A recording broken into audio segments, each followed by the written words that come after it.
Kenya hosts close to 830,000 refugees and asylum seekers, according to the United Nations Refugee Agency data. And you may have heard of the Dadaab and Kakuma refugee camps in northern Kenya, which have been there since the 90s. But something has changed. Since 1991, refugees have lived in camps in Dadaab and Kakuma in northern Kenya, and they've not only offered a safe haven to those fleeing conflict, but they've also sparked entrepreneurship. But on March 5th, thousands of refugees clashed with police in the Kakuma refugee camp after receiving news that their food rations would be cut because of funding problems, which have been exacerbated by US President Donald Trump's suspension of foreign aid. Since Trump became president, now Kenyans have shifted all the blame on him. Workers are not getting paid and it's blamed on Trump. No medication in hospital, it's Trump. Now we have to pay for school fees and it's Trump. Everything is Trump. We are tired of Trump, so if Trump can hear us, we are getting humiliated here because of him. So let him stop that and release our things so that we stop being humiliated. Now, most of these refugees are from neighboring countries plagued by war and humanitarian crisis. Even though thousands of Somali refugees have returned home over the years due to improved conditions, insecurity and drought have driven others back to the camps. Let's look at where they've all come from. So UNHCR data shows 54% of the refugees are from Somalia, 25% from South Sudan, 9% of the refugees are from the Democratic Republic of the Congo, and 6% are from Ethiopia. Other refugees are from Burundi, Sudan, Uganda, Eritrea, Rwanda, and others, and they make up 7% of the total population. With the cut in funding for humanitarian assistance programs by the developed world, the socio-economic impact on our country will be unbearable. And yet, to turn our backs on the most vulnerable people runs counter to our belief in shared humanity. It's therefore incumbent on developed countries to shoulder the financial burden as we do our bit. About 40% of all refugees in Kenya live in the Kakuma camp, located in northwestern Turkana County. But it's more than just a camp. A World Bank report found Kakuma has more than 2,500 businesses and a local economy worth $56 million per year based on household consumption. Now, Kenya has been trying to integrate refugees for years. In June 2015, 1,500 hectares of land in Kalobeyei in Turkana County was allocated for the establishment of a new integrated refugee and host community settlement called Kalobeyei Settlement. A year later, the UN's refugee agency, UNHCR, introduced Kakuma and Kalobeyei settlement projects with the aim of creating a self-reliant refugee community. And in July 2024, what's known as the Shirika Plan was implemented. It's a 10-year project that will see the camps transitioned to municipalities and the inclusion of refugees into Kenya's national systems and local services, but not all are on board. They wanted to integrate refugees by force. You cannot plan to integrate us here. We have our own nationality. If you are tired of us, take us back to our country. That could be a reason. We can't accept to die of hunger. We better go and die either bullets. That is accepted and is what forces us to be here. So earlier this month, President William Ruto scrapped the 60-year-old vetting requirement for Northern Kenya identification card applicants. Critics say the move poses a major security threat to the country and accused Kenya's President William Ruto of trying to create a new voting bloc ahead of the 2027 election. So let's hear more from Achieng Akena. She's a democracy and human rights practitioner. She joins me from Nairobi, Kenya. Thank you so much for joining us, Madam Akena. Great. And let's go straight into the matter of the integration settlement process. So what are the rights of the refugees when it comes to this, the integrated settlement process?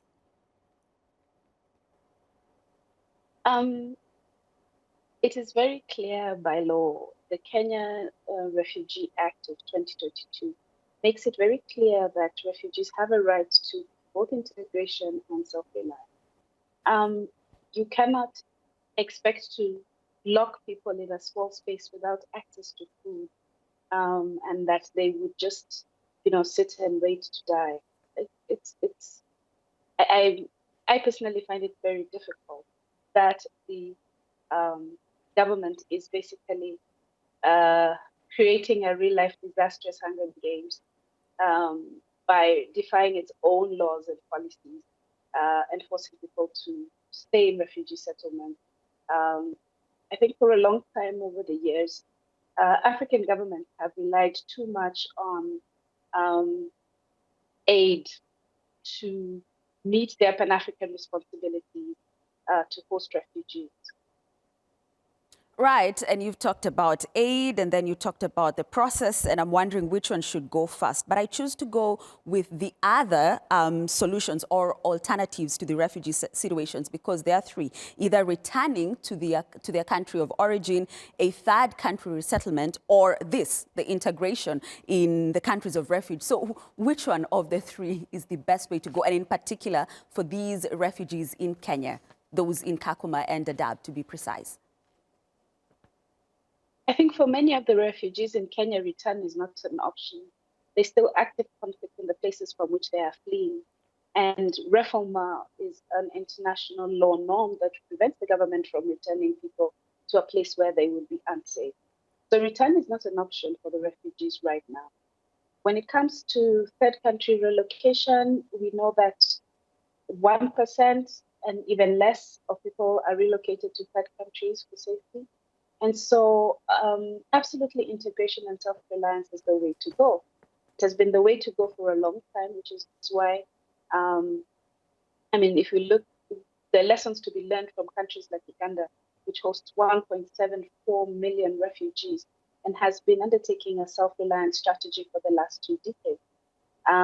Uganda has, decamped, allows people to live in settlements where they're able to have access to land, have access to opportunities, have access to work. Kenya has been going against its own law and policy and been, insisting on closing refugee settlements, which is tantamount to refoulement. Right. So now, who stands to benefit and lose with the integration of the refugees in light of that? I don't think that it's a win-lose situation. I think it's a win-win situation. Refugees come with expertise. They come with resourcefulness. They're able to be placed in places where Kenyans may lack skills or opportunities. Refugees are also able to contribute. And we saw that very clearly during the COVID pandemic, where even aid agencies were not able to, provide resources to people, and refugees were doing that work. They were going around providing soap, providing masks, providing food, not only to other refugees, but also to people around in the areas around where refugees live. So I don't think it's a win-lose situation. I think it's a win-win situation. Mm-hmm. It will definitely ease pressure in Kakuma because, as you know, WFP has been dwindling the food rations for quite some years now due to funding shortages. And so people are relying on less and less. This is pressure that has been built for a number of years that we are now seeing where we've pushed refugees to their limits. Mm-hmm. You can see from the images that the situation in Kakuma, it's not like they're living luxurious lives. These are people and they're suffering, and the government has a responsibility, not only by its own laws, but also by Pan-African duties to provide refuge to refugees. For a long time, hosting refugees was seen as one of the core acts of Pan-Africanism. International legends like Nelson Mandela were provided with refuge. And that's why they were able to topple apartheid. And so this situation now where we see refugees as a burden, as, something that is unwanted, and people who are, should go to somewhere else and be somebody else's problem, is something that is a complete antithesis to our commitment to Pan-Africanism and to brotherhood. And not only that, on the continental level, we're now talking about opening up borders. We're now talking about having a united Africa where people are able to move around freely. So, for me, this is the solution. Definitely integration and self-reliance. Right, and I asked that because there's some refugees who are not okay with this. You know, I was listening to some of them complaining, lamenting, you know, they want to integrate us. We do not want that, take us back to our country. I mean, so that's why I asked whether it's a win-lose situation. And so in light of that, is it a case of, you know, the refugees having no other option but to accept their fate? And also, what can we learn or what lessons can we take from the Kalobeye settlement still in Turkana County? I think it's a question of choice. If people voluntarily returning to one's country is something that is completely okay. If people want to return, then they can. If that is their choice, then that is their choice. I think there may be a perception that integration then means that we're taking away people's nationality and we're taking away their choice. And then, so I can understand the pushback against this. But we have seen fairly good lessons in terms of integration, how it has worked. But in such, I think it's such low numbers that it's a difficult dream to believe in. Right. Thank you. Thank you very much.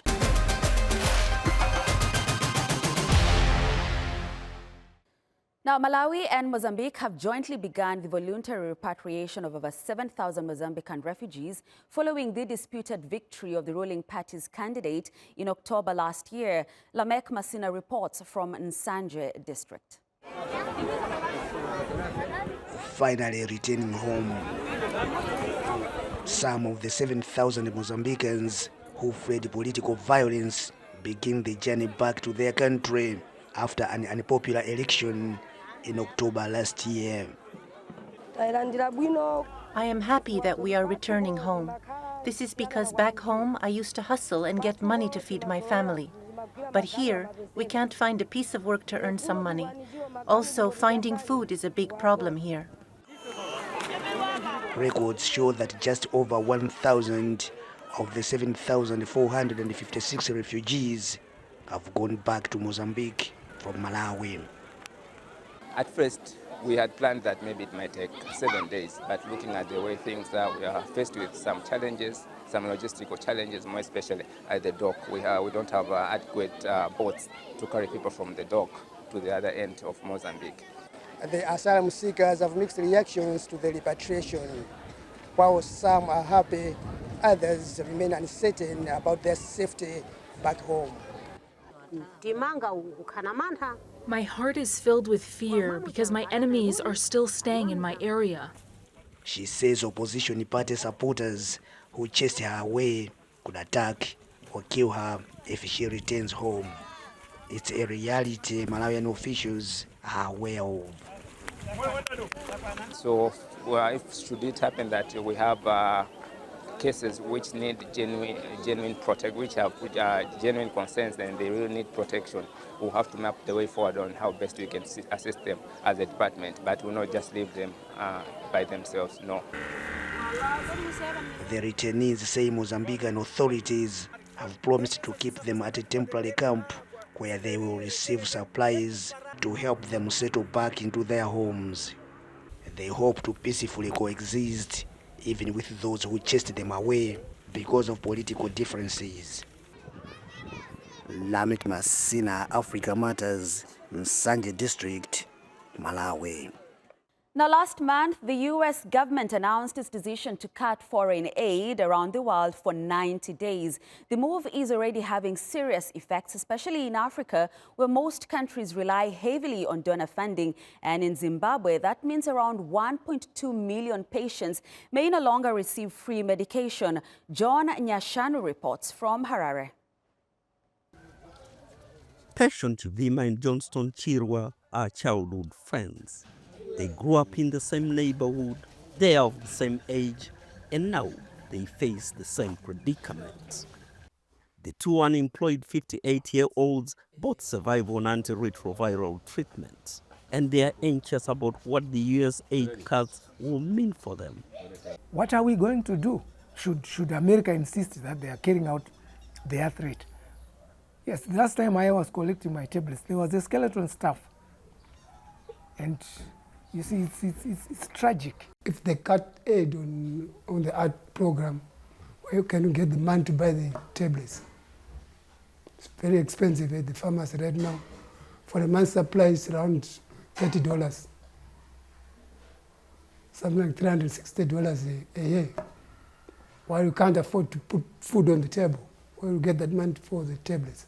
United Nations data shows that about 1.4 million people are living with HIV here. Over the past 20 years, the United States has provided more than $1.7 billion for HIV health care in Zimbabwe. That has seen a 50% decline in HIV incidents. And the Trump administration's cutting of international aid is not just a concern for the sick, it's shaking up the way countries organize their budgets. The government of Zimbabwe has to seriously prioritize the health sector in terms of resource allocation, because I think it has proven that it is risky and unsustainable for a country to substantially rely on external partners, because donors can withdraw anytime. So I think this is a wake-up call for Zimbabwe to make sure that we prioritize the health sector. The country was already struggling to fund its public health system before the foreign aid cuts. The government introduced a sugar tax on beverages last year to help raise funds for cancer treatments. They'll now have to raise an additional $90 million to pay healthcare workers. Many people here survive on informal businesses and struggle just to put food on the table.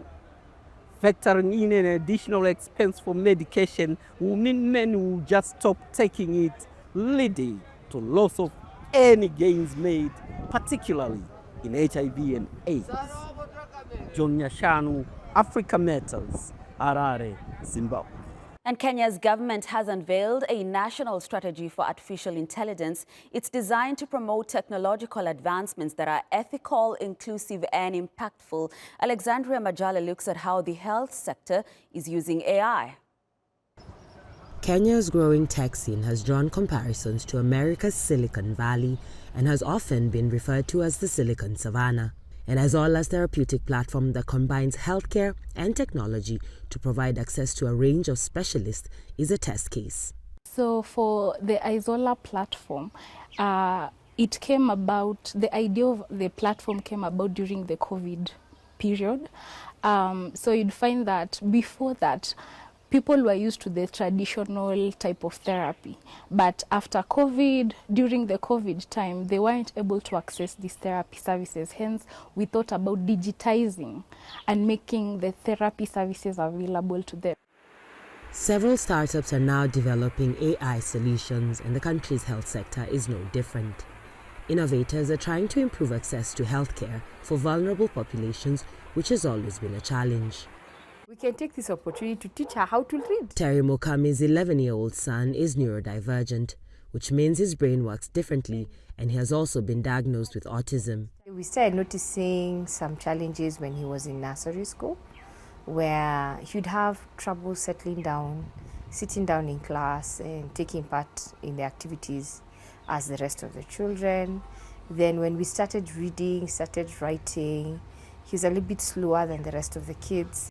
Mokami has been using Zaidi app since 2023 and says it has been a lifeline for her and her family.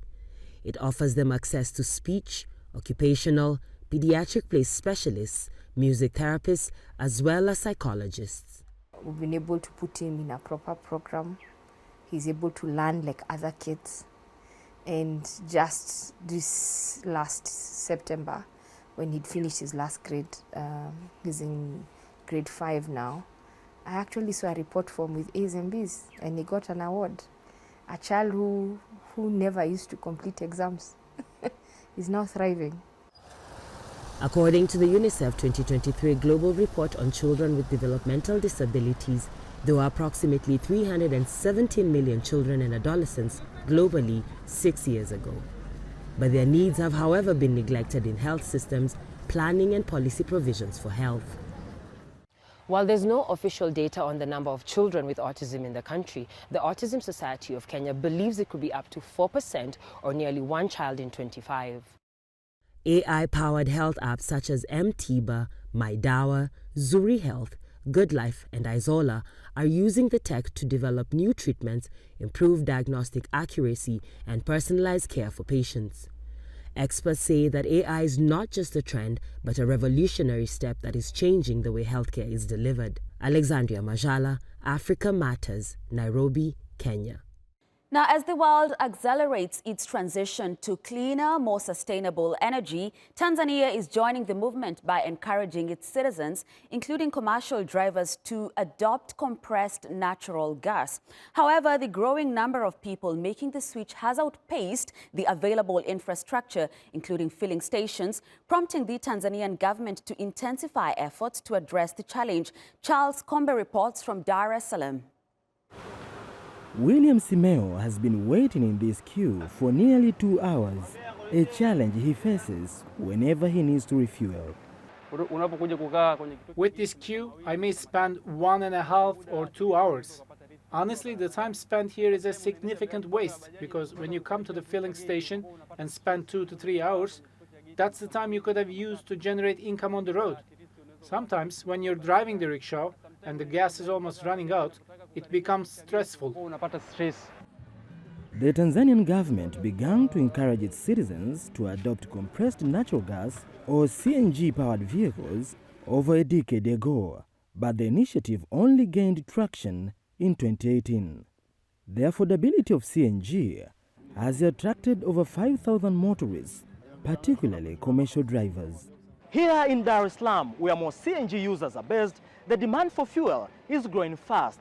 But with only 4 filling stations, drivers spend hours in queues, affecting their work and daily lives. The government says plans are underway to expand this infrastructure and address the challenge. A CNG mother station is now being built in Dar es Salaam by the Tanzania Petroleum Development Corporation, TPDC, which will supply gas to smaller stations around the country. And the Chinese company Sinoma is constructing it at a cost of $5.8 million.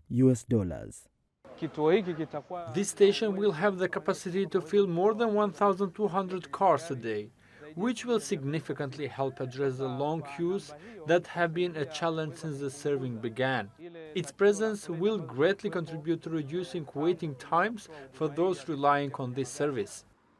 Although the number of motorists switching to CNG remains low, early adopters are paving the way for broad acceptance, with the government aiming for near total adoption by 2050. The use of gas will help protect our environment. Protecting the environment means protecting the economy, because the environment supports economic activities such as food production and more. Meanwhile, drivers like Simeo will have to wait a little longer before compressed natural gas becomes a daily reality for all Tanzanians. Charles Kombe, Africa Matters, Dar es Salaam, Tanzania. And the price of your morning coffee is about to hit your pocket hard. If it hasn't already, prices are going through the roof because of a global shortage, largely blamed on climate change. But in South Sudan, farmers are turning to a climate-resistant coffee plant that can withstand drought and pests, as Brenda Radido reports.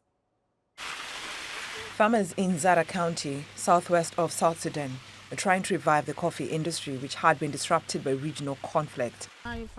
Correct. So if it's just going yellow... The Excelsa species has been grown in the country for years, but it's now being recognized for its resilience because of its thick leaves and deep roots. But this coffee is climate resistant. We think it would be a great thing for South Sudan to explore further. I think there's lots of opportunities here to help the coffee industry as climate changes in the future. Catherine Basham is one of many farmers growing Excelsa coffee. They're hoping to have a bumper harvest with good profits. I am very happy with my coffee. I'd like to jump and touch the branch of the trees because of my happiness. Those who haven't planted, be strong and plant like me. And when you plant, look after it properly. Don't let it get burnt by fire. I look after my coffee and fire hasn't harmed it. I'm happy because I'm seeing the coffee is now matured, and I'm happy that I'm starting to enjoy money. I'm now smelling money. Once harvested, the fresh beans are sorted and then exported, while others are produced for the local market. The most common coffee species worldwide are Robusta and Arabica, while Excelsior is native to South Sudan. It contributes less than 1% of coffee to the global market. However, sellers plan to capitalize on its distinctive and unique flavor, with its nutty, woody and fruity tones that give a memorable tasting experience. And now that it's being grown more widely, could it establish South Sudan as one of Africa's leading countries producing resilient coffee? Brenda Radido, Africa Matters. That's our show this week. Share your thoughts and suggestions about the stories you've seen on this episode, or ideas on what you'd like us to cover on YouTube or on X using the hashtag Africa Matters. Thanks for watching, and it's goodbye from me, Grace Korea Kanja.